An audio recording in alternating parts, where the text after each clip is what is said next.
comencemos con la segunda mitad. ¿Sí? Como les decía, lo que vamos a ver en la segunda mitad es aplicaciones de mecánica estadística, problemas cuánticos, o sea, vamos a aprender cómo hacer mecánica estadística en el caso cuántico, y vamos a ver fenómenos críticos, o sea, transiciones de fase y sistemas correlacionados. O sea, vamos a aprender cómo tratar varias de las cosas que nos quedaron pendientes de la primera mitad de la materia.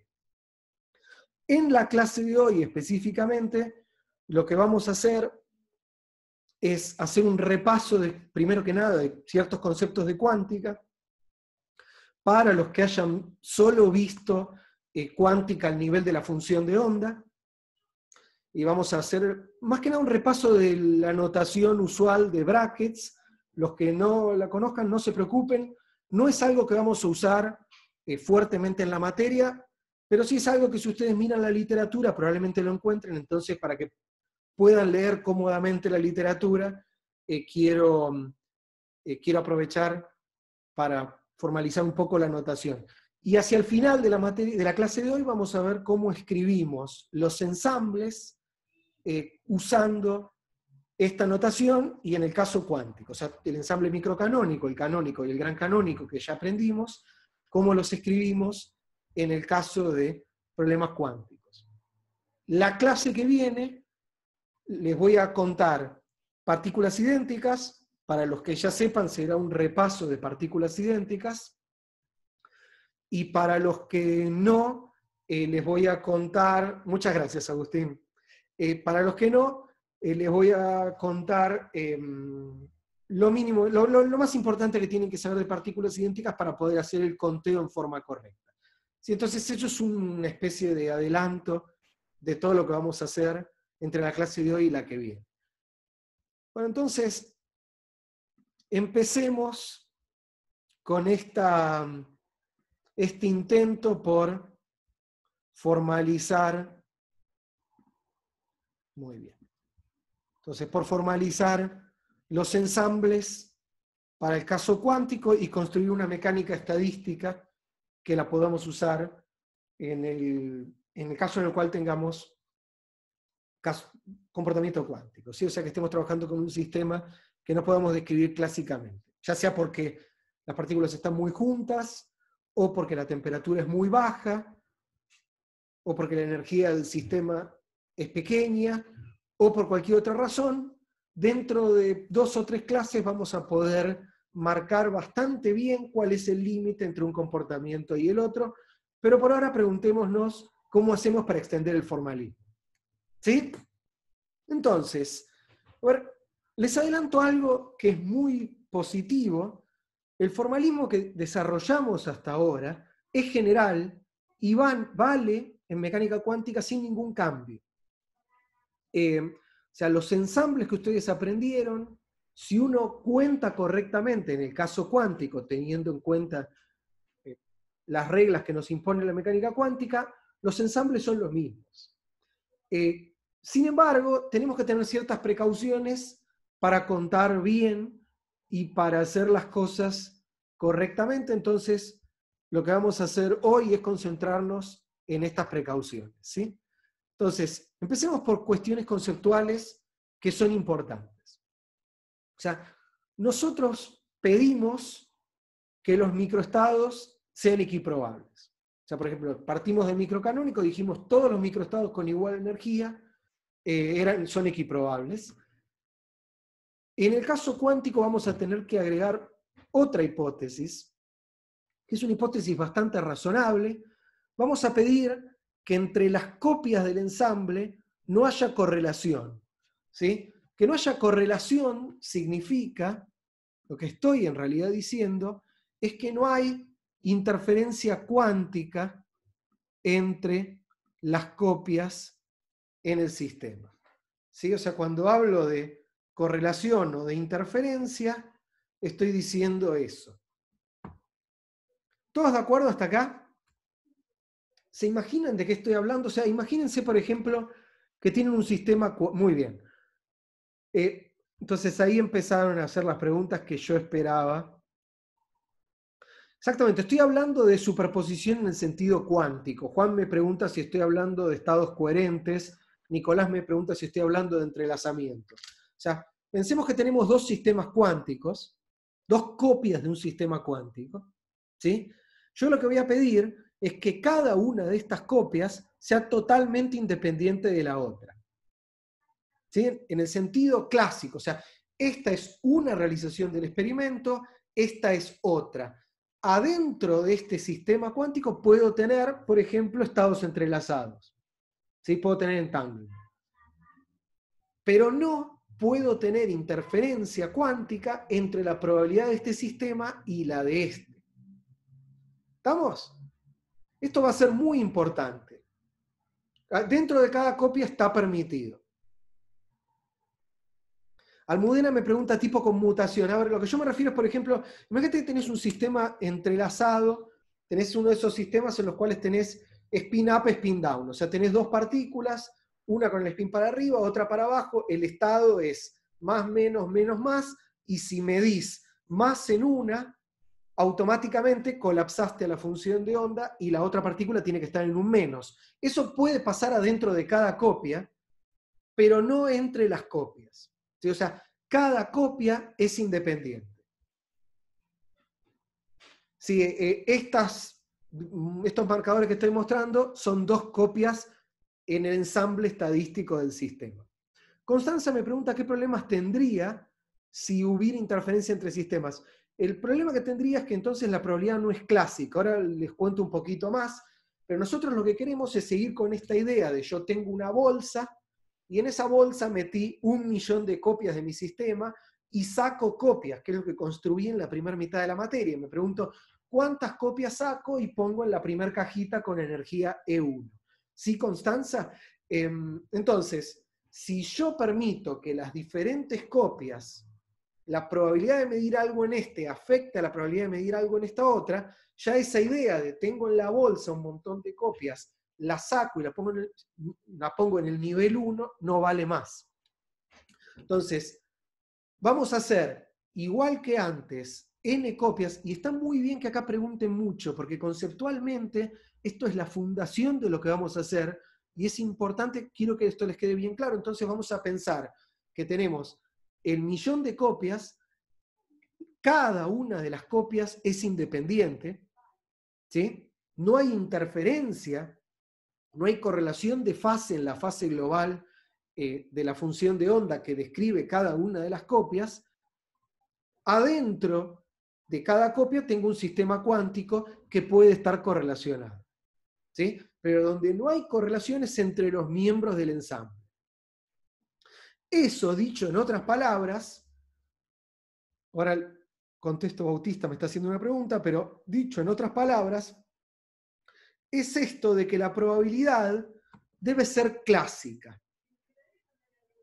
Y a lo que me refiero es la probabilidad clásica adentro de la bolsa que tiene todas mis copias. Supongamos que tengo un sistema de dos niveles. Piense, por ejemplo, no sé, un láser que puede estar en un estado fundamental o en un estado excitado. Yo ahora pongo adentro de mi bolsa donde tengo los ensambles 50 láseres en el fundamental, 50 láseres en el estado excitado. Entonces 50 láseres en el nivel 0, 50 en el nivel 1. La probabilidad de cuando meto la mano sacar un láser en el fundamental es 0,5. Esa es una probabilidad clásica como la que usamos hasta ahora, y yo lo que quiero es que a la hora de construir mi ensamble siga valiendo esa idea. Yo voy a poner, por más que los sistemas sean cuánticos, copias adentro de mi bolsa en diferentes estados. Si puse 20 copias sobre 100 en un dado estado, la probabilidad en el ensamble de al meter la mano y sacar una bolsa va a ser 0,2. ¿Sí? Entonces, Nicolás pregunta si hay probabilidades condicionadas. No. O sea, volvemos, pensá como ensambles. Si yo metí, Nicolás, muchas copias en una bolsa, ¿qué fracción tengo de copias en un dado estado? La fracción que puse. ¿Sí? Y creo que con esto también contesté una pregunta que me había hecho Bautista. Todas las copias son independientes. Tomás pregunta, clásicamente no puede haber correlación. ¿Sí? La correlación, la interferencia cuántica ocurre solo en sistemas cuánticos. ¿Sí? O sea, vamos a construir, no a destruir. Así que no se hagan preguntas hacia atrás de, entonces todo lo que hice está mal, todo lo que hicimos está bien. Si ustedes ponen 5 bolsas rojas en una bolsa, 5 bolsas azules, la probabilidad de sacar una bola roja es 0,5. Y eso sigue valiendo, aunque ahora ponga láseres que pueden estar en un estado fundamental y en un excitado. ¿Sí? Vamos, sin miedo, ¿sí o no? Muy bien. Entonces,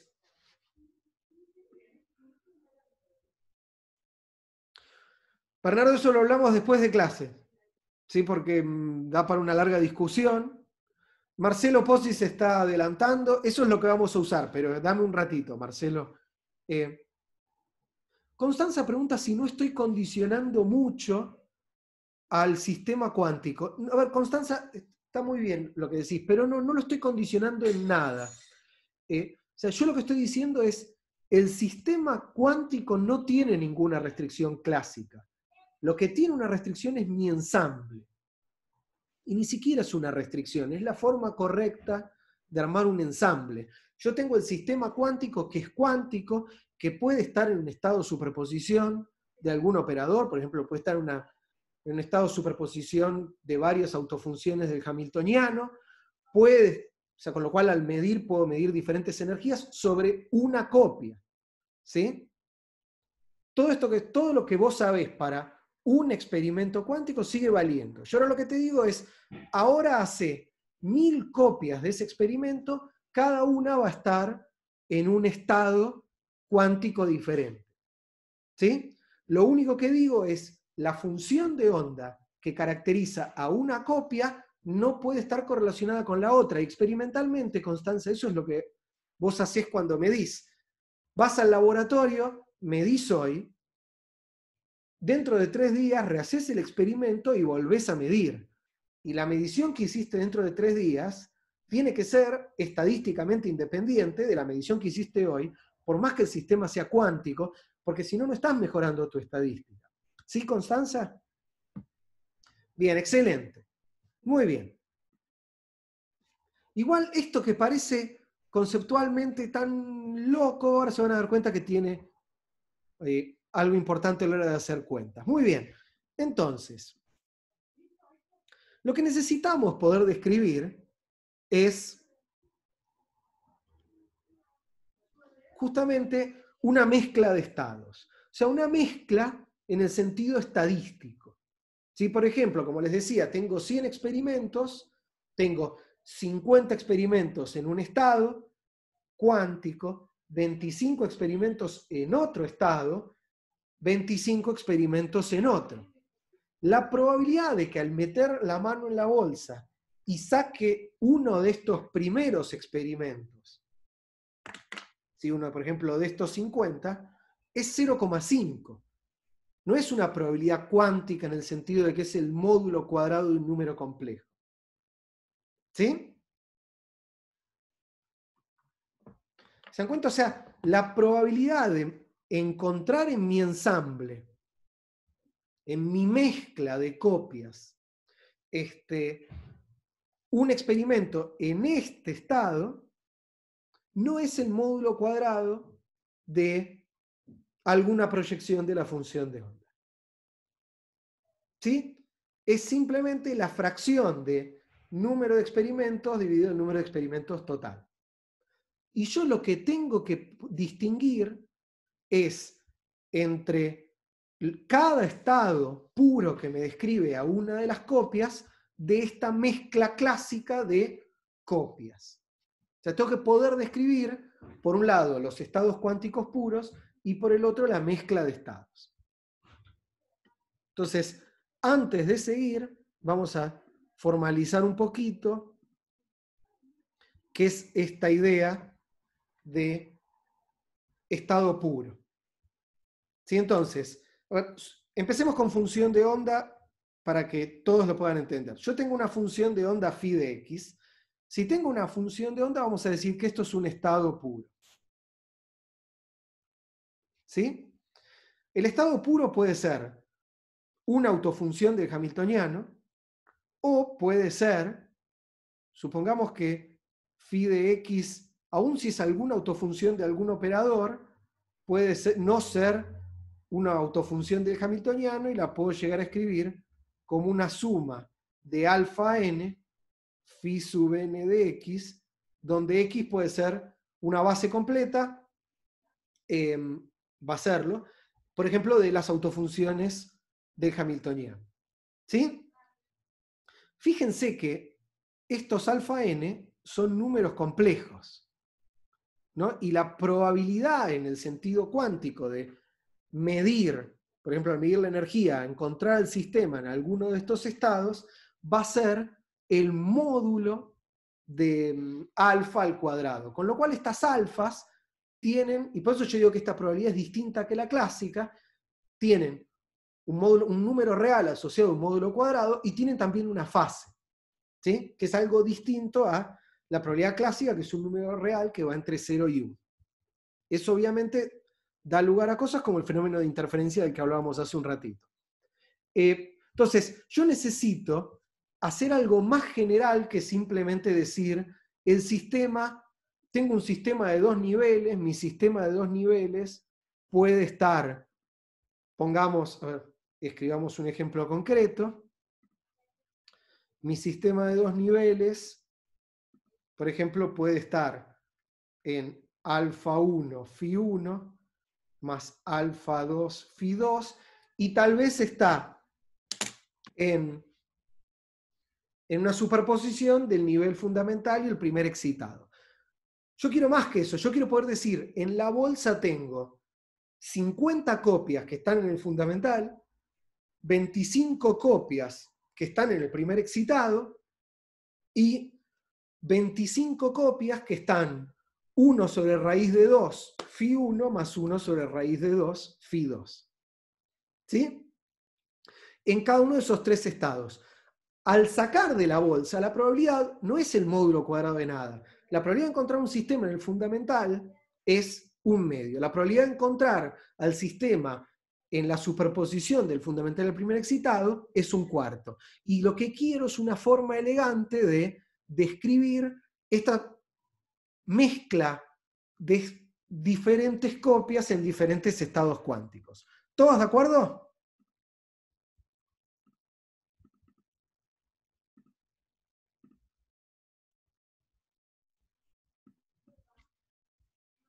Muy bien. Entonces, si están de acuerdo hasta acá, entonces ya tienen la noción de estado puro, tenemos la noción de estado mezcla. Y lo que queremos es justamente construir esta noción de estado mezcla. El estado puro, a todo fin práctico en mecánica estadística, va a ser un estado que describe a una única copia del sistema. ¿Sí? No nos preocupemos por otras posibles definiciones. Vamos a ver, si tenemos a un estado cuántico descrito por una función de onda, una única copia, vamos a decir que estamos en un estado puro y la mezcla va a ser la que corresponda al estado mezcla. Entonces, lo que necesitamos construir al final del día es el equivalente cuántico de la densidad de probabilidad.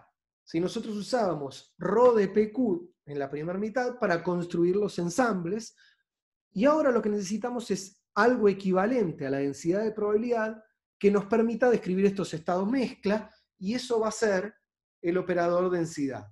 Que alguien me decía hace un rato, ¿vamos a usar el operador densidad? Sí. El operador densidad fue una de las grandes contribuciones a la formulación de la mecánica cuántica y la mecánica estadística de paso de Landau e independientemente de von Neumann. ¿Sí?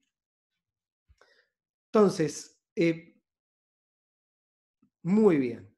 Entonces, antes de meternos en estos temas, vamos a hacer un rápido repaso, y para los que no será un rápido aprendizaje, de notación de brackets, que es una notación para escribir estados o vectores en cuántica, que nos va a resultar bastante cómoda porque, a ver, a fines prácticos lo que me va a interesar en esta materia va a ser, nos va a resultar una forma cómoda de describir estados cuánticos que pueden estar descriptos ya sea por una función de onda o por un vector.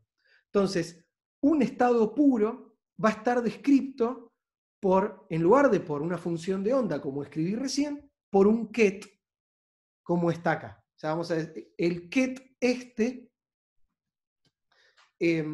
va a representar, va a tener la información de nuestro estado cuántico. ¿Sí? Ahora les cuento cómo este ket se relaciona con la función de onda. Pero, por ejemplo, caractericemos a cualquier estado puro de un sistema cuántico con un ket. ¿Sí? Tomás me acaba de hacer una pregunta. El estado mezcla me pregunta si solo está definido para ensambles. Para hacer estadísticas, sí. Tomás, así que no nos preocupemos. ¿Sí? Muy bien, entonces. Vamos a definir un bra de forma tal que cuando lo juntemos van a formar un bracket. Vamos a definir un bra como una función lineal que aplica sobre un ket. Por ahora les parecerá misterioso. Y entonces vamos a decir que aplicar el bra sobre un ket, que coloquialmente se dice ensanguchar, o sea, construir el bracket, va a ser el producto interno, o sea, es la proyección de uno sobre el otro. ¿Sí? Entonces, déjenme abusar un poquito de la notación y, para ilustrar un poquito mejor cómo funciona esto. A ver.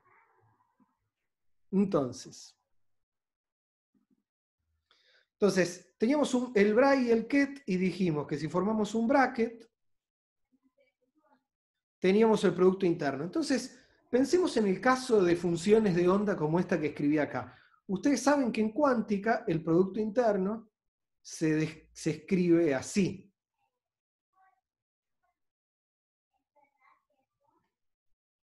¿Sí? O sea que de alguna forma hacer esta operación tiene que representar esto. Y ustedes saben que en cuántica también, si ustedes piensan al bra como si fuera, al ket, como si fuera un vector fila, y al bra como si fuera un vector columna, estoy diciendo todo al revés, al ket como si fuera un vector columna y al bra como si fuera un vector fila, esto que está acá es el producto interno, producto escalar de esos vectores. ¿Se dan cuenta entonces? Por el momento, esta notación que estoy introduciendo me permite trabajar con estados cuánticos que pueden estar descritos por un vector o por estados cuánticos que pueden estar descritos por una función de onda y que viven en un espacio de Hilbert, para los que saben esto, que puede ser discreto o continuo. ¿Todos de acuerdo hasta acá?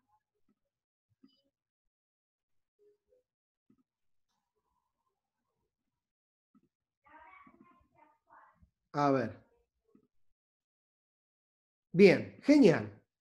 Los que no hayan hecho teórica 2, no duden en preguntar. Entonces, me construí un bra, un ket, y ahora un bracket que lo defino como el producto interno. Bien, entonces fíjense lo que pasa. El módulo cuadrado del bracket es justamente la probabilidad de medir a mi sistema descrito por la phi en el estado bar phi. ¿Se dan cuenta? Porque si estoy diciendo que esto es el producto interno, o sea que estoy calculando la proyección de este vector sobre este, entonces la probabilidad de medir mi sistema descrito por esta cantidad en este estado es simplemente el módulo cuadrado de eso. Como veníamos diciendo hace un rato. ¿Todos de acuerdo? Muy bien. Entonces, vamos a introducir el ket posición. Y entonces vamos a definir, justamente aplicar el bra posición, o sea, el operador, la funcional lineal asociada a este ket. Entonces, aplicar el bra posición sobre el ket de mi estado, lo que me da es la función de onda que va a ser la representación en el espacio de posición del estado cuántico en el cual está el sistema. ¿Sí? Entonces, la forma de recuperar, dado mi ket phi, la función de onda, es aplicarle el bra posición. Lo ensangucho con el bra posición y obtengo la función de onda. ¿Sí? Y entonces es inmediato que, por ejemplo, calcular un operador sobre una función de onda en notación de brackets es aplicar a phi, ensangucharlo con el bra r, y eso es lo mismo que r pasa y me queda el operador a aplicado a mi función de onda. Por ejemplo, si hago eso para el momento, la representación en el espacio de posición del operador momento es el bra r aplicado al operador p aplicado a phi, que me da el operador p, el operador de momento aplicado a phi. El operador momento en el espacio de posición es menos IH barra gradiente aplicado a la función de onda. ¿Todos lo ven?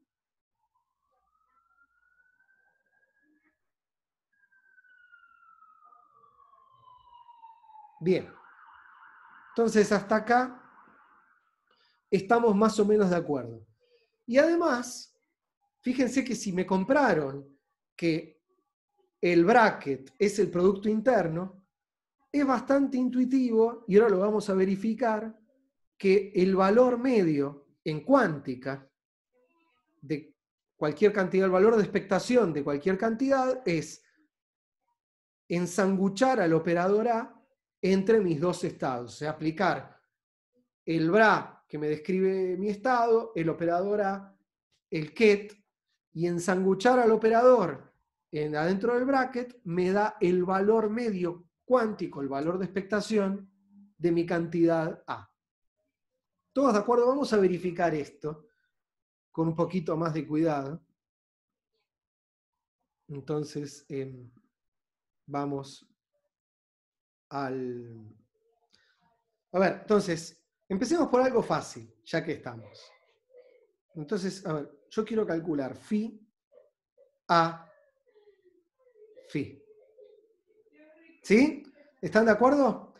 Muy bien, entonces, les cuento una propiedad que nos va a resultar importante de ahora en adelante. A ver, fíjense lo siguiente. Supongamos que yo me armo la suma sobre... Yo tengo un conjunto de autoestados n que forman una base completa. Y me armo esta suma, la suma del ket n bra n. Fíjense que lo escribí al revés, con lo cual esto es un operador, ¿se dan cuenta? Porque si yo esto lo aplico a una función de onda, esto opera sobre la función de onda, porque lo que está de este lado es un bra, es una función lineal que aplica sobre este tipo que está acá. ¿Sí? ¿Todos de acuerdo hasta acá? Bien, entonces, si están de acuerdo, entonces veamos lo que pasa. Entonces, esto que está acá tiene que ser sí o sí el operador unitario o el operador identidad.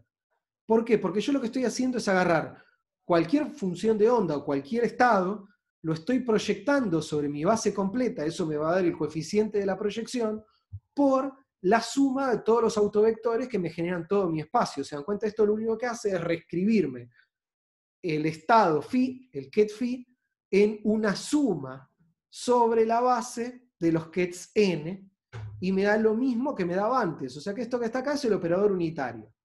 ¿Sí? Bueno, entonces hagamos lo mismo, si están de acuerdo hasta acá, con con el operador posición. O sea, tomemos la integral de x de r. Se dan cuenta que esta es la generalización al caso continuo de la identidad que acabo de escribir. ¿Todos de acuerdo? Díganme sí o no. No sean tímidos.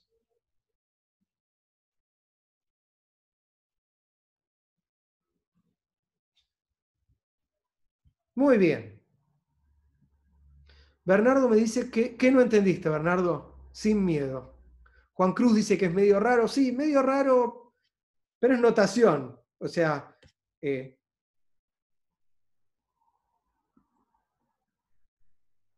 bien, la identidad, perfecto. Ah, la identidad. A ver, la identidad es así. Vamos a ver si arma esto, ¿sí? Donde los n's son una base completa. Pensá que es un espacio, pensá esto como vectores, que te va a ayudar mucho más. O sea, pensá vectores en R3. Entonces, yo tengo una base de generadores de R3. Si armo la suma de todos los generadores del espacio de R3, producto fila-columna, columna-fila, perdón, eso, al final del día, es la matriz identidad. ¿Lo ven tanto Juan como Bernardo? ¿Se dan cuenta? O sea, piensen todos los generadores del espacio. Si me armo la matriz que sale de tomar la suma de todos los productos del vector por el vector traspuesto, eso me da la matriz identidad. Y en este caso es bastante obvio, si lo piensan así, o sea, si lo piensan como un espacio de Rn y el conjunto de los generadores, pero en el caso continuo no, pero lo único que tenemos que hacer, por suerte, es saltar al caso continuo. O sea, para todo el resto escribo lo que le acabo de decir a Bernardo y a Juan Cruz. Piensen que tienen los vectores 0, 0, 1, 0, 1, 0 y 1, 0, 0. Esos me generan, son los generadores de R3, o son tres posibles generadores de R3.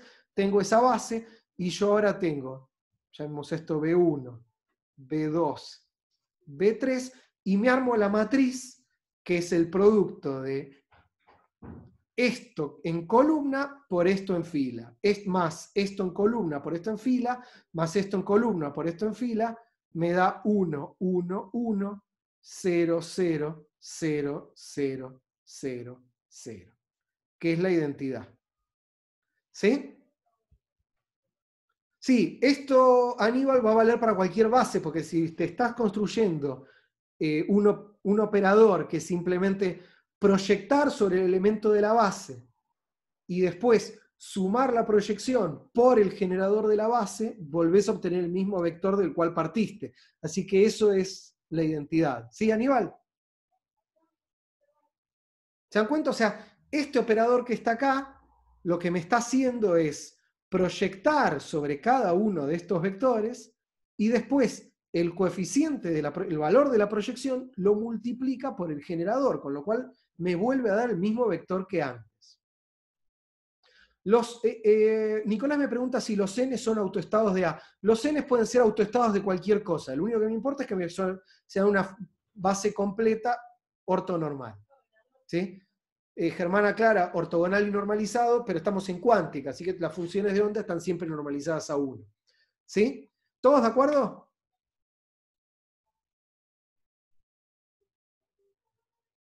Muy bien. Si están todos de acuerdo, entonces usemos esta identidad acá. Entonces lo que voy a hacer es meter esta identidad acá en el medio. Entonces voy a escribir la integral de x de phi r a r phi. ¿Sí? ¿Vamos? Y fíjense que esto que está acá es phi complejo conjugado, esto que está acá es phi, así que esto me dio dx phi complejo conjugado a phi, que es exactamente los que conocen mecánica cuántica ondulatoria, lo que uno usa para calcular el valor de expectación de una cantidad. ¿Sí? ¿Están todos de acuerdo hasta acá? Bien, y además, esto es igual a,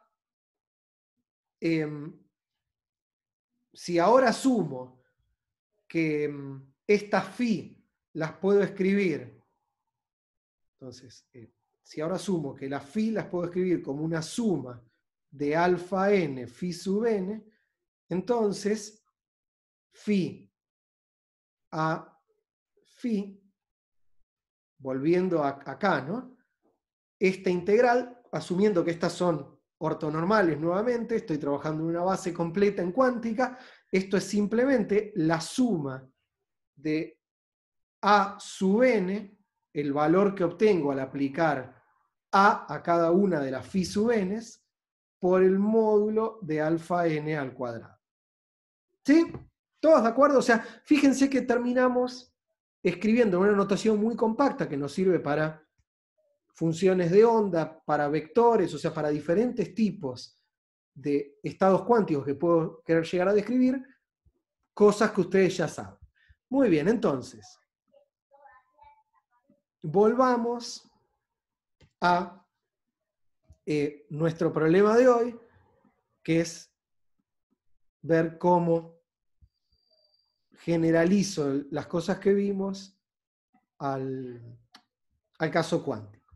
Entonces, pero yo por ahora todo lo que estoy escribiendo es de nuevo estados puros, ¿no? Y yo lo que quiero hacer es escribir una mezcla clásica, o sea, una mezcla, un ensamble de estados en los cuales las probabilidades sean clásicas. Entonces, tenemos de nuevo, este es el valor medio en cuántica, el valor de expectación para cada copia. O sea, tengo a mi láser que está en una mezcla, en una superposición del estado fundamental y el primer excitado, y A me da este valor de expectación, pero yo lo que quiero es saber el valor medio estadístico sobre las 100 copias que tengo adentro de la bolsa.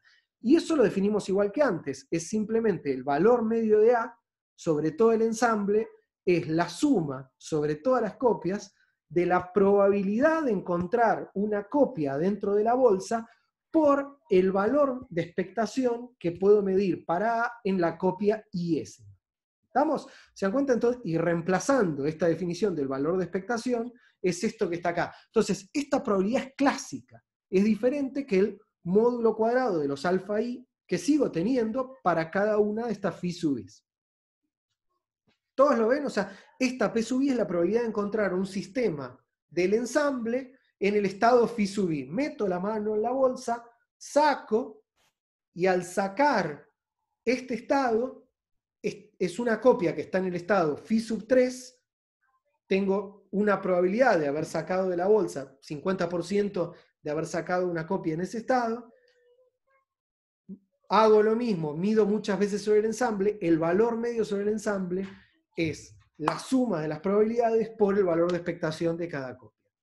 Todos ven esta jerarquía que armamos en dos niveles, la medición cuántica del valor de expectación y extraer porotos o pelotitas de una bolsa. ¿Sí o no? Díganme.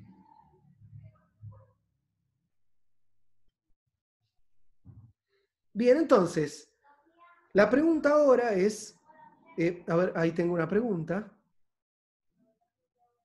Claro, Constanza me pregunta, la P sub i, vamos a usar P sub i para la probabilidad de encontrar una copia en un dado estado. O sea, es la probabilidad clásica.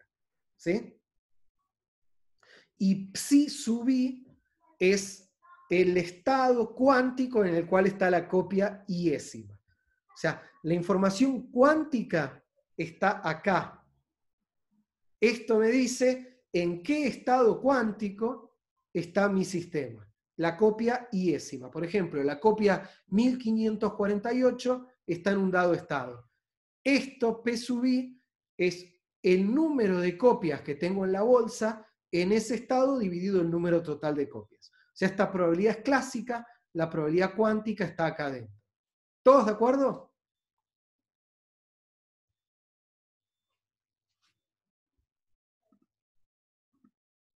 Vamos, no sean tímidos y el resto digan sí o no. Muy bien, entonces hay una forma cómoda de escribir este estado mezcla. ¿Se dan cuenta? Un montón de estados cuánticos que están cada uno en su sistema y una mezcla clásica en el ensamble de todos esos estados cuánticos. Y la forma de hacer eso es definir el operador densidad, que van a reconocer algo parecido al operador que yo definí recién. Vamos a definir a una mezcla usando el operador densidad, que es este individuo que está acá, donde el operador densidad va a ser el ket y el bra de el estado que me define cada copia por la probabilidad de encontrar a una copia en ese estado adentro de la bolsa. ¿Sí? Entonces, esto lo que me va a definir al final del día va a ser el estado mezcla, o sea, una mezcla de sistemas. A ver, por ahí vamos a... Entonces, dibujemos, tengo 10 copias que están en el fundamental, 5 copias que están en el excitado y 5 copias que están 1 sobre raíz de 2, 1 sobre raíz de 2. ¿Sí? Entonces, yo tengo este sistema descrito por una función de onda, este sistema descrito por otra función de onda,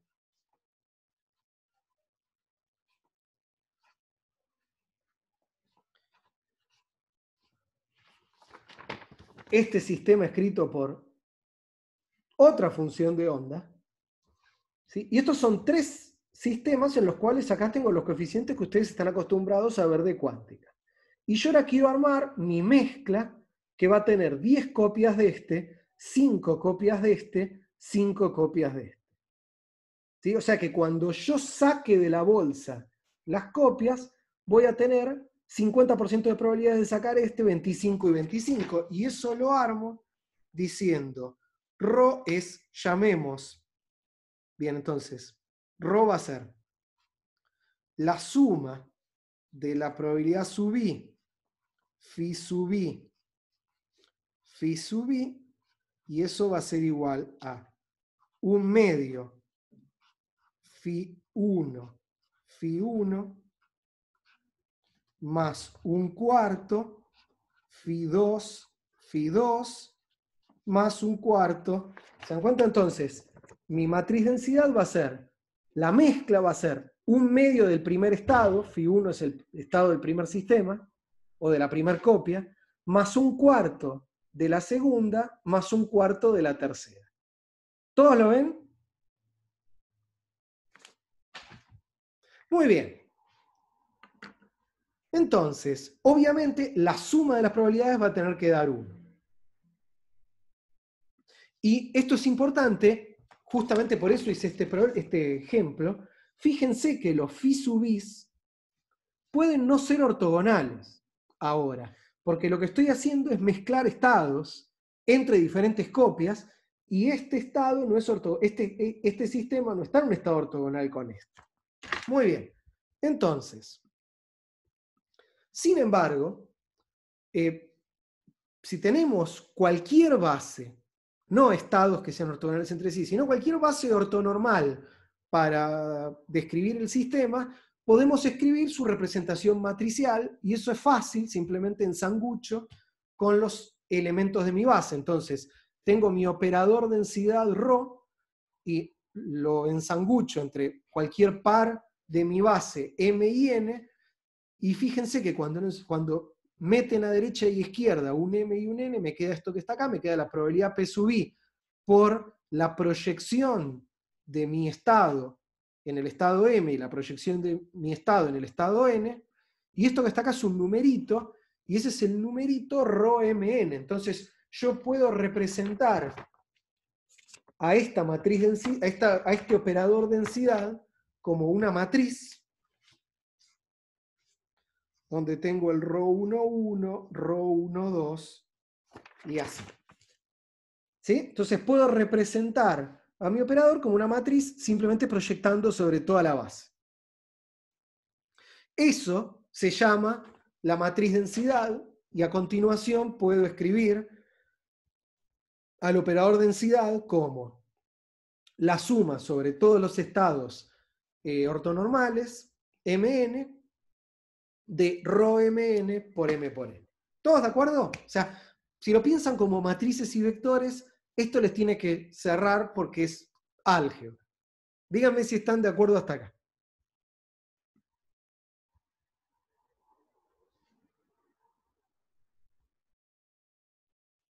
Muy bien. Una propiedad interesante. Hay dos propiedades interesantes de la matriz densidad que van a ser muy útiles. La primera es que uno puede escribir a la mecánica cuántica en términos de la matriz densidad, aún para estados puros. Eh, y si uno hace eso, si uno toma la ecuación de Schrödinger y uno reescribe la mecánica cuántica en términos de este operador, la ecuación que me dice cómo evoluciona la matriz densidad es esta ecuación de acá, que es la versión cuántica de la ecuación de Liouville que vimos cuando hicimos Boltzmann, lo cual es muy bueno porque lo primero que nos dice es, esta es una forma correcta de describir probabilidades, en el sentido de que el sistema va a evolucionar y lo que yo normalicé a 1 va a seguir estando normalizado a 1. ¿Sí? La segunda propiedad importante es que si estamos en el estacionario, o sea, si estamos en el equilibrio, ρ no cambia, y entonces el conmutador entre el hamiltoniano y la matriz densidad de C, o el operador densidad de 0, lo cual significa que en la base del hamiltoniano la matriz densidad es diagonal. ¿Sí? Pero hay algo más que es muy útil en cuántica, que es lo siguiente.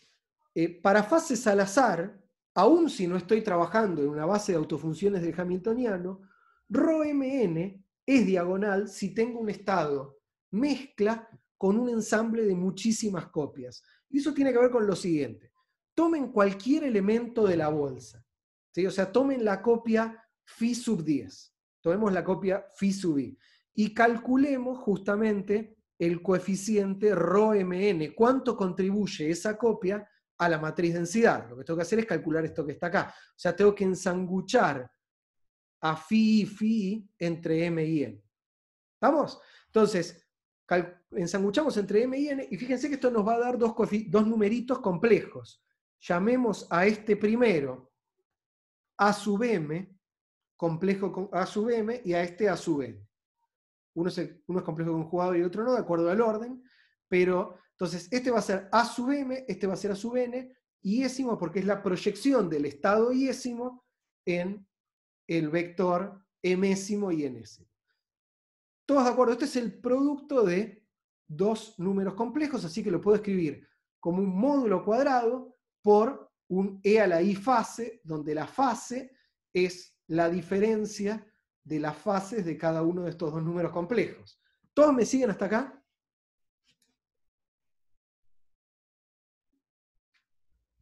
Muy bien. Por lo menos dos personas, tres se atrevieron a decir que sí, y se van sumando. Entonces, ahora fíjense lo que pasa. Esto es una diferencia de dos fases al azar. Y lo que dijimos al principio es que la hipótesis extra que le íbamos a pedir a los ensambles para hacer ensambles cuánticos es que las fases de todas las copias sean al azar. Con lo cual, cuando sumemos acá sobre todas las copias, o cuando sumemos acá sobre todas las copias, lo que vamos a tener va a ser una suma de senos y cosenos, todos con ángulos aleatorios entre 0 y 2pi. Cada copia tiene una fase global diferente y totalmente descorrelacionada de la otra. Si tengo miles de millones de copias, la suma de senos y cosenos, ¿cuánto me da? La suma de senos y cosenos con ángulos al azar. 0, exactamente, porque estoy sumando cosas que toman valores al azar entre -1 y 1. ¿Sí? Entonces, esto que está acá nos va a dar 0, salvo que m sea igual a n, porque si estoy ensanguchando al mismo estado, entre dos estados que son el mismo, esto me queda e a la 0 y me da 1. Entonces, en estadística, en general, la matriz de densidad va a ser diagonal en cualquier base, por el hecho de que tenemos muchísimas copias, todas con las fases al azar. ¿Sí? Muy bien. Entonces veamos cómo calculamos. Bernardo me pregunta por qué los A sub m y los A sub n tienen el mismo módulo. No, no tienen el mismo módulo. Lo que me importa es que lo que estoy escribiendo acá, esto que está acá es el módulo del producto de los dos. ¿Sí? O sea, módulo de A cuadrado es el módulo del producto de 2. Es un número real, así que no me cambia nada. Muy bien, Bernardo. Entonces, veamos cómo calculamos el valor medio ahora sobre el ensamble. Entonces, verifiquemos que efectivamente puede usar la matriz densidad para calcular cómodamente el valor medio sobre el ensamble. Entonces, el valor medio de A ahora es lo que habíamos escrito antes, ¿no? Miren acá. El valor medio de A es la suma de las probabilidades por el valor de expectación en cada copia. Entonces, volvemos ahí. El valor medio de A es la suma de las probabilidades de encontrar el sistema en un dado estado adentro del ensamble por el valor de expectación adentro de cada copia del operador A. Y ahora uso el operador densidad, o sea, meto al NN, uso el operador de identidad que definí hace un rato, meto al NN, MM, sumo sobre todos los M's, todos los N. ¿Se dan cuenta que esto que metí acá, sumado sobre todos los N's, y esto que metí acá, sumado sobre todos los M's, son dos identidades? Muy bien. Y fíjense lo que pasa. Esto que está acá, vamos a cambiar de color para no confundirnos. Esto que está acá es esto. ¿Sí? O sea, NAM, esto que está acá, es el valor, es básicamente ensanguchar al operador A entre dos autoestados, N y M, y eso no es nada más ni nada menos que en esa base la representación matricial del operador A. Es el coeficiente NM de la representación matricial del operador A. Y esto que está acá, P sub I, phi sub I por N, M por phi sub I, o sea, todo esto y esto, es ρmn. Si miran para atrás, ρmn era exactamente eso. ¿Estamos? Entonces me quedó que el valor medio sobre el ensamble es igual a la suma de los ρmn por los ANM, y entonces eso lo puedo escribir como está acá. Y fíjense que esto tiene toda la pinta de la definición usual de valor medio que dimos en probabilidad, ¿no? O sea, lo que mido por la probabilidad de medirlo. ¿Lo ven?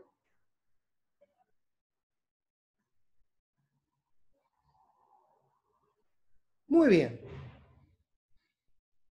Y puedo escribir esto, fíjense que estoy sumando sobre todos los MNs, puedo escribir esto como la traza del operador densidad aplicado al operador A. Y es muy fácil ver que la traza de ρ es 1, porque lo que les decía de que, por cómo está construido, porque la suma de las probabilidades tiene que ser 1, y por las propiedades que tiene el operador identidad, pero no entremos ahí, lo que me interesa es, puedo escribir al valor medio sobre el ensamble como la traza del operador densidad por el operador de lo que estoy midiendo. Es solo notación, porque al final del día lo que tienen que recordar es que el valor medio de A en el ensamble es el valor de expectación sobre cada copia por la probabilidad de encontrarme esa copia en el ensamble. ¿Sí?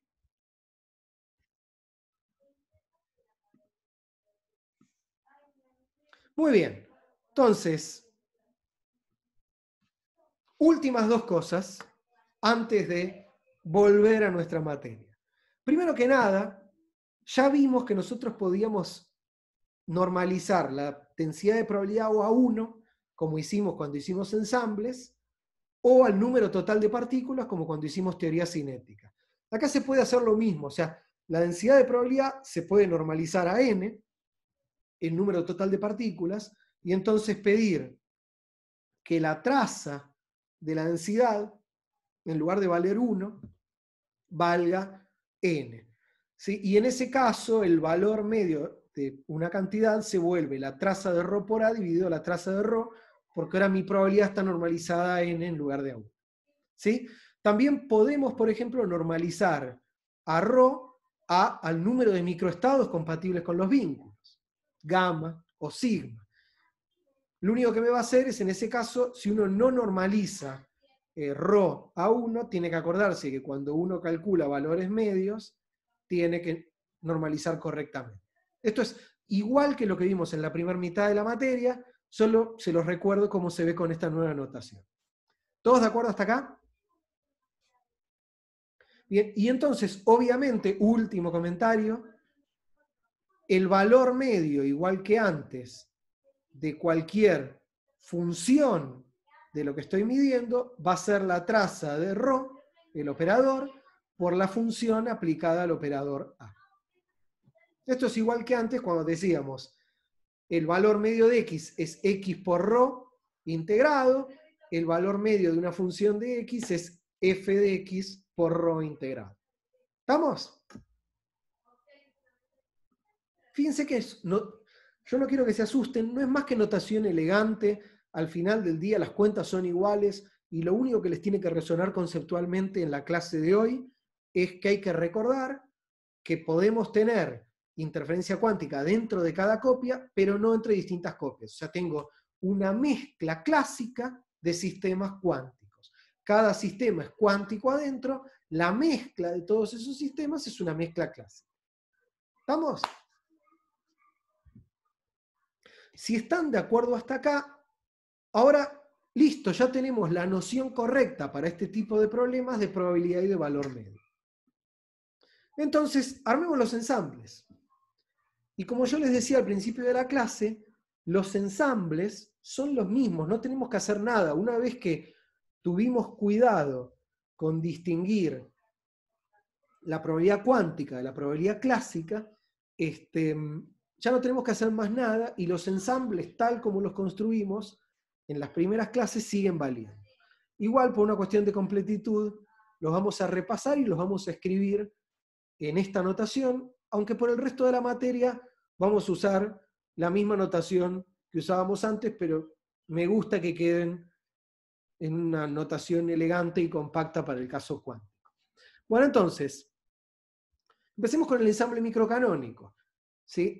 En mecánica cuántica. Tenemos la misma condición de antes, todos los estados compatibles con los vínculos son equiprobables, y el vínculo es que todas las copias estén en energía fija. Entonces, la densidad de probabilidad va a ser la suma de los P sub I por la suma de todas las copias, o sea, la matriz densidad. Por simplicidad, como les decía, conviene que estas funciones que me describen cada una de las copias estén expandidas en la base de autofunciones del hamiltoniano, pero no es necesario. Muchas veces vamos a asumir que realmente están en esa base, pero no tengo más que escribir la matriz de densidad así y decir P sub I, la probabilidad de encontrar el sistema en mi bolsa, en mi ensamble, es una constante si el sistema tiene energía E sub I entre E y E más delta, y 0 en cualquier otro caso. Recordarán de cuando construimos el ensamble microcanónico que esto es exactamente lo mismo. Lo único que estoy haciendo es escribirlo elegantemente con notación de matriz densidad, pero lo que estoy haciendo es exactamente lo mismo que antes. ¿Sí?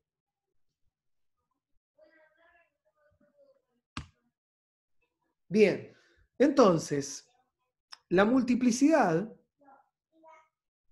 va a ser la multiplicidad si normalicé la traza 1, que es la que ustedes usualmente calculaban contando con los dedos, y si no, va a ser directamente la traza de la matriz densidad si normalicé la matriz densidad a gamma. Esto de paso se los comento porque muchas veces va a pasar que van a encontrar en algunos libros que usan una normalización a la otra, pero no es más que una aclaración de dónde sale la multiplicidad. Al final del día, en todos los casos, ustedes tienen que contar cuántos estados hay compatibles con los vínculos, y obviamente la relación entre este ensamble y la cuántica sigue siendo la misma, y la termodinámica sigue siendo la misma que antes. La entropía es K por el logaritmo de la multiplicidad. A ver, Tomás me pregunta, Bautista me pregunta si la multiplicidad se calcula igual que antes. Sí, en cualquier caso, la multiplicidad la calculás igual que antes. Te fijás cuántos estados podés armar, todos diferentes, y que todos sumen la energía total E.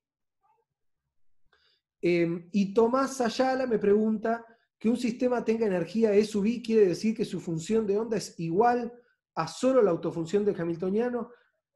Depende del sistema. Si es un sistema, si es el átomo de hidrógeno, obviamente, y te digo que la energía del sistema si es un átomo de hidrógeno, y te digo que la energía del sistema es la energía del fundamental, hay una sola forma de armar eso, que es poner un electrón en el fundamental, ¿sí, Tomás? Pero si ahora tenés un gas con 10 a la 23 partículas, yo tengo muchas formas de armar ese gas cuántico tal que tenga una energía igual a 10 joules. ¿Sí, Tomás? Sí, o sea, para un sistema de una sola partícula, esto parece trivial, pero cuando uno tiene un sistema con muchos cuerpos, uno empieza a tener muchos grados de libertad, igual que en la primera mitad de la materia. Constanza me pregunta si todavía considero las partículas distinguibles.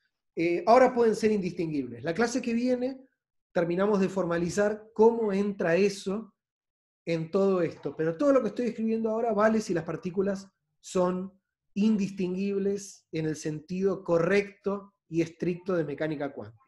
¿Sí, Constanza? Muy bien. Vamos con el ensamble canónico. Entonces fíjense que lo único que estoy haciendo es reescribir las viejas expresiones usando la matriz densidad. Entonces, la matriz densidad, ¿ahora qué va a ser? Va a ser 1 sobre la función de partición, la suma sobre todas las copias de E a la menos beta, la energía de cada copia, por el ket bra del estado en el que está cada copia. Así de fácil.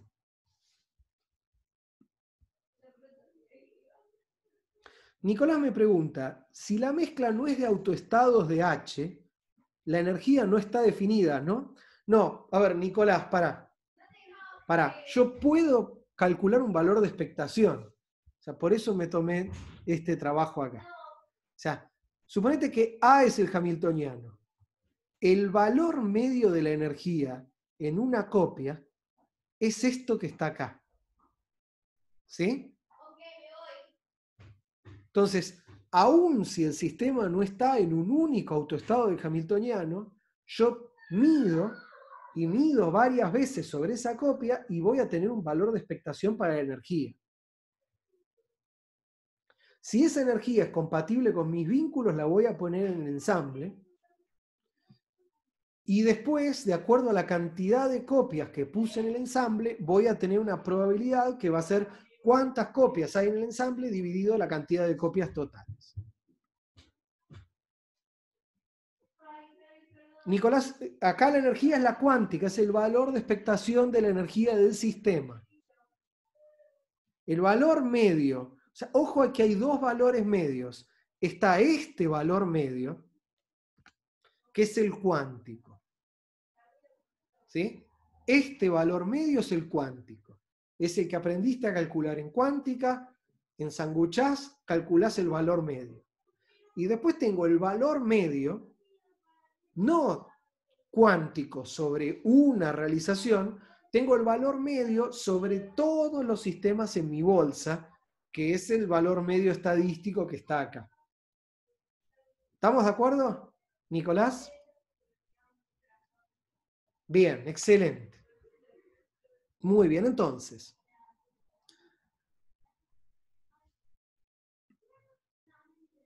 Bernardo Español me pregunta, ¿en el canónico lo que fluctúa es el valor de expectación? Sí, muy bien. Lo que en el ensamble canónico vamos a mantener, los ensambles son los mismos que antes, entonces acá estaba energía constante, el sistema aislado, acá tengo en el ensamble canónico, tengo al sistema en contacto con una fuente térmica, está a temperatura constante, el valor de expectación de la energía puede fluctuar de copia a copia. Muy bien, entonces, ensamble canónico en mecánica cuántica, o sea, por si no quedó claro, lo repito, los ensambles son los mismos que antes. Los vínculos son los mismos que antes. Y lo que estoy haciendo es simplemente ver cómo escribo los mismos ensambles que antes con esta notación, porque son los mismos. Muy bien, entonces, en el canónico, si están todos de acuerdo hasta acá, les dije, la matriz densidad es 1 sobre la función de partición, la suma de E a la menos beta por la energía, por la suma sobre todas las copias. Y fíjense que si ahora estos son autoestados de la energía, puedo reemplazar el E sub i como el operador hamiltoniano, porque cuando aplico el hamiltoniano al phi sub i me sale la energía E sub i, y entonces puedo sacar afuera el E a la menos beta EI como E a la menos beta h, y entonces me queda E a la menos beta h sobre Q, la suma sobre todos los operadores, donde Q es la suma, la función de partición sigue siendo la suma de E a la menos beta por todas las energías, que es simplemente la traza de la función de partición. ¿Sí? Pero además, si la phi sub i son las autofunciones del hamiltoniano,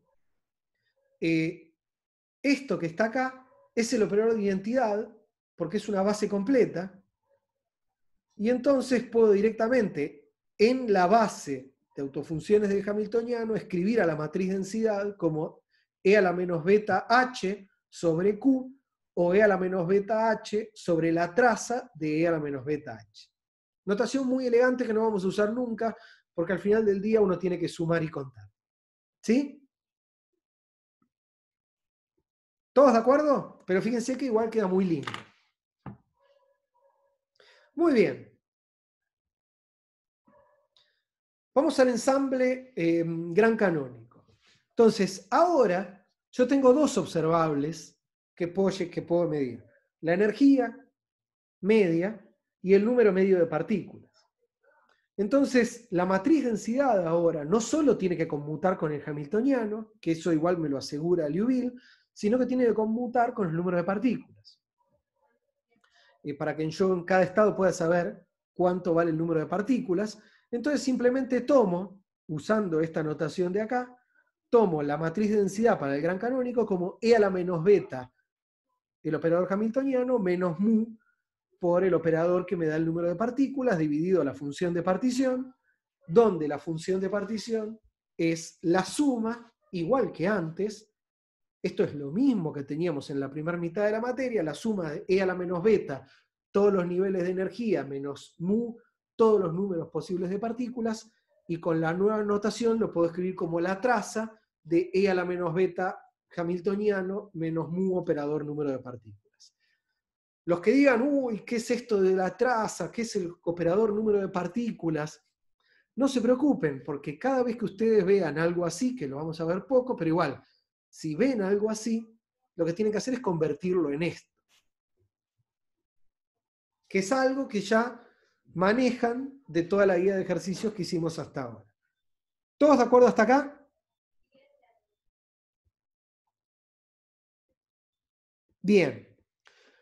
Yo les había comentado, cuando vimos el ensamble gran canónico, yo les comenté que había, no, ¿se acuerdan? Les dije, descompusimos la función de partición del gran canónico en una suma infinita de funciones de partición del canónico, cada una pesada por la fugacidad y cada copia del canónico evaluada en un número fijo de partículas. Eso acá se escribe inmediatamente de esta forma, igual que antes. Y entonces uno puede escribir de una forma muy elegante el valor medio sobre el ensamble como 1 sobre la función de partición, la suma sobre todos los números de partículas posibles de la fugacidad a la n, por el valor medio sobre cada copia con el número n de partículas. Si no es más que una notación cómoda, o sea, puedo pensar al valor medio sobre el gran canónico como una suma pesada de valores medios sobre el canónico, variando el número de partículas. ¿Sí? ¿Todos de acuerdo hasta acá?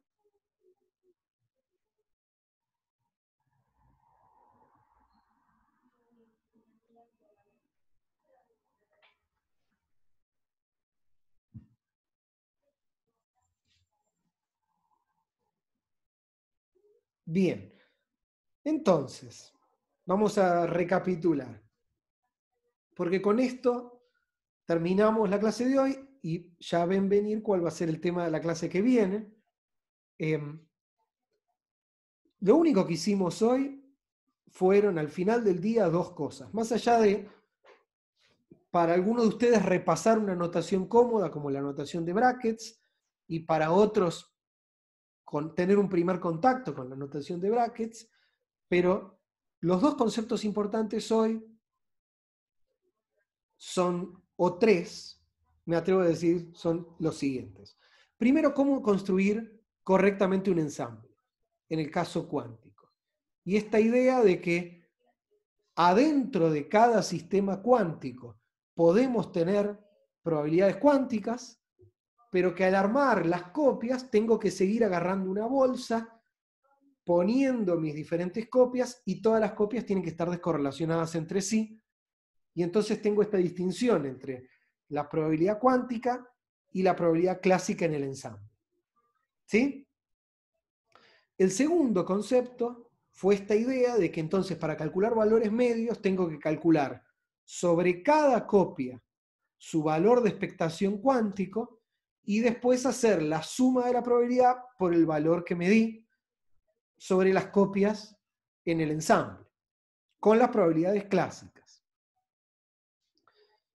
Y el tercer concepto, una vez que construí esta idea de que ahora tengo que poder hacer mezclas en el sentido estadístico de sistemas cuánticos y tengo que poder calcular valores medios sobre esa mezcla, el tercer concepto final es, una vez que tengo esta noción de probabilidad y esta noción de valor medio y de cómo calcularlos, es inmediato volver a aplicar los ensambles de antes, a los cuales no les tengo que hacer nada nuevo, no es que los tengo que reformular. Si tuve cuidado en definir correctamente cuál es la probabilidad y en cómo se calcula un valor medio en este caso, simplemente los ensambles que vimos en toda la primera mitad valen para cuando tratamos con problemas cuánticos. Alguien me preguntaba por el tema de partículas idénticas. Cada uno de estos estados, de estos qubits, puede corresponder a un sistema que tenga muchas partículas, con lo cual vamos a tener que tener en cuenta que los estados tienen que ser compatibles con que las partículas satisfagan o violen, por ejemplo, el principio de exclusión de Pauli. Y eso, ahora que tenemos una notación cuántica elegante, nos va a resultar bastante sencillo. Así que la clase que viene lo que vamos a hacer es volver a calcular el gas ideal, que ya calculamos al menos 3 veces, una vez para el microcanónico clásico, una para el canónico clásico, y después lo volvimos a calcular cuando hicimos Maxwell-Boltzmann. Vamos a volver a calcular la cuenta del gas ideal, ahora en el gran canónico, pero en el caso cuántico, y entonces vamos a tener que asegurarnos a la hora de contar que todos los estados satisfagan las condiciones que me impone o no el principio de exclusión de Pauli. Pero no es más que eso hacer estadística en el caso cuántico, tener cuidado con contar correctamente, teniendo en cuenta el vínculo que me impone el principio de exclusión de Pauli o no, dependiendo del tipo de partículas que tengo, que, para los que ya saben, serán llamadas fermiones y bosones. ¿Todos de acuerdo?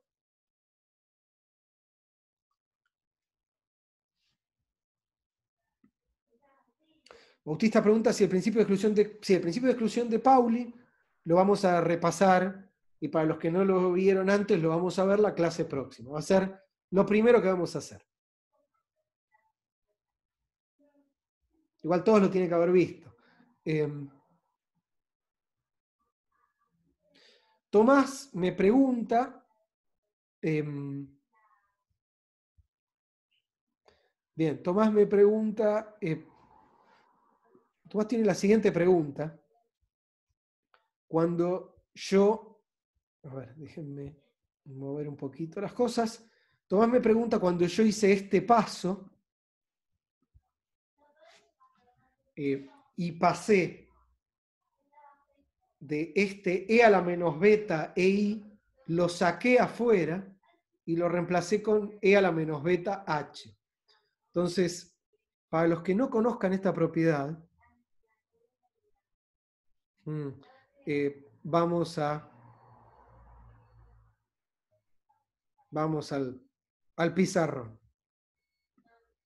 Bien, a ver, supongamos que tengo E a la menos beta algún operador. ¿Cómo calculo eso aplicado a alguna función de onda? La forma de aplicar, esto es un operador al final del día, a este ket o a la función de onda, es simplemente hacer desarrollo de Taylor de esto, con lo cual me va a quedar 1 menos beta h más beta sobre 2, beta cuadrado sobre 2, h cuadrado, bla, bla, bla, y después aplicar cada uno de los términos al operador, con lo cual lo que me va a terminar quedando, entonces, pensemos que, por ejemplo, esto es la autofunción, una autofunción de la energía con autovalor E1. Lo que me va a terminar quedando es esto. Porque cuando le aplique cada elemento de la serie de Taylor de la exponencial a este operador, fíjense, 1 aplicado a φ1 me da φ1. Ahora, h aplicado a φ1 me da E1 φ1.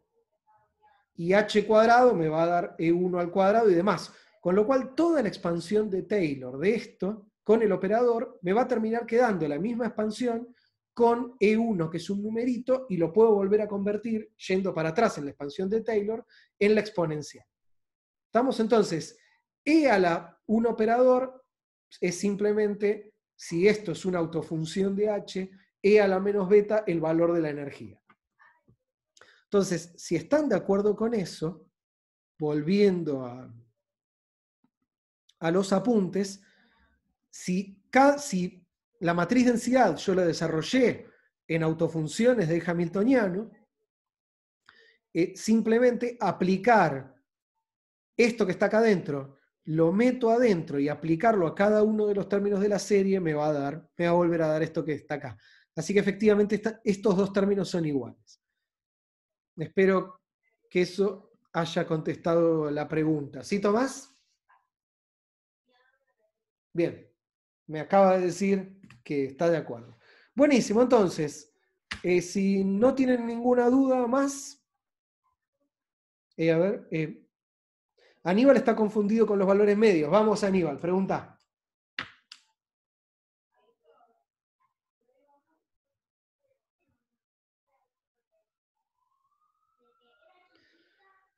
A ver, Tomás me pregunta, cuando calculamos el valor medio estadístico clásico, usamos que en cada copia medíamos un valor medio cuántico, pero no puede pasar que saque una copia en la que no mide ese valor.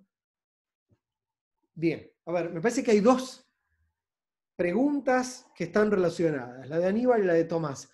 Aníbal me pregunta cuál sería la cantidad macroscópica. La cantidad macroscópica, a ver, no se confundan. Uno dice cuántica y la gente ya empieza a decir... Las cantidades macroscópicas son las mismas que antes. La energía total del sistema.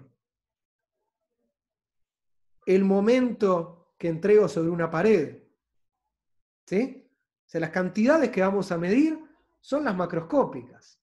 Por ejemplo, tengo un gas con 10 a la 23 partículas y yo quiero conocer la energía media en todo el gas. ¿Sí? ¿Sí, Aníbal?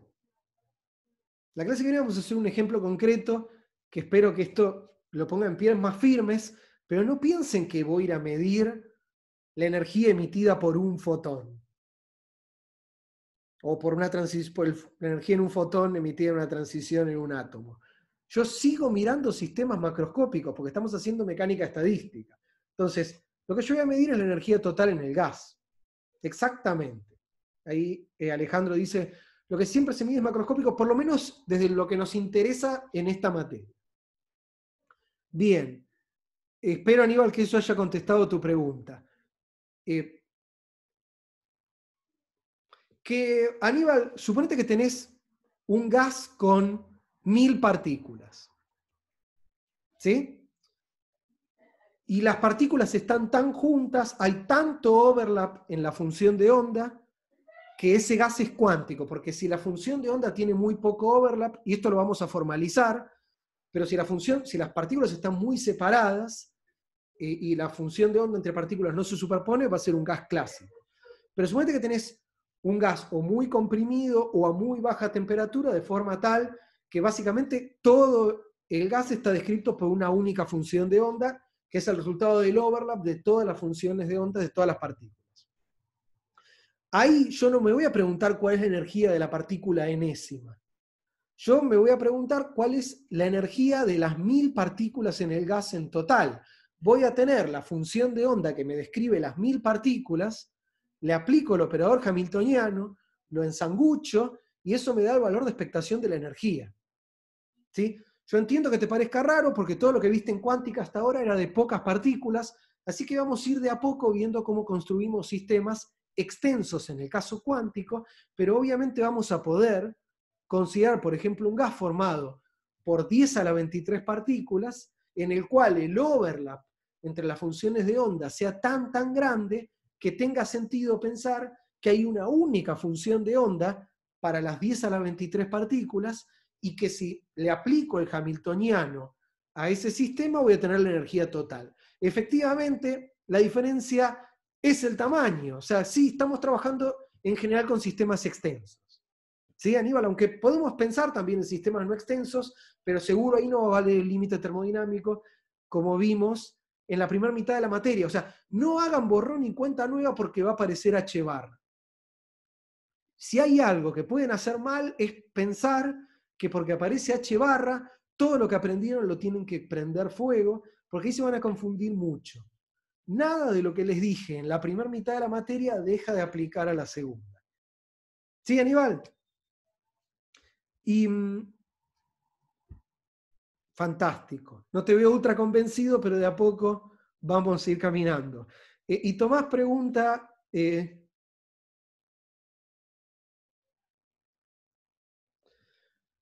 a ver, Tomás me pregunta, ¿no puede pasar que al sacar una copia no mida un valor distinto al valor medio cuántico que yo puse?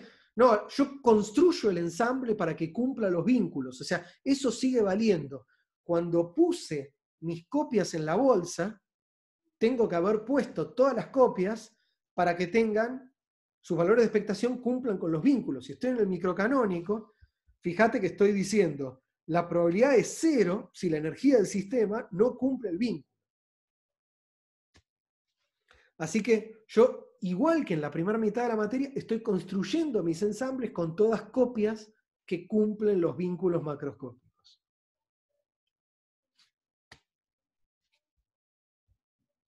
¿Sí? ¿Están todos de acuerdo? Muy bien, entonces cortemos por hoy acá. La clase que viene, entonces cortemos por hoy acá. La clase que viene nos vemos y vemos una aplicación concreta de esto.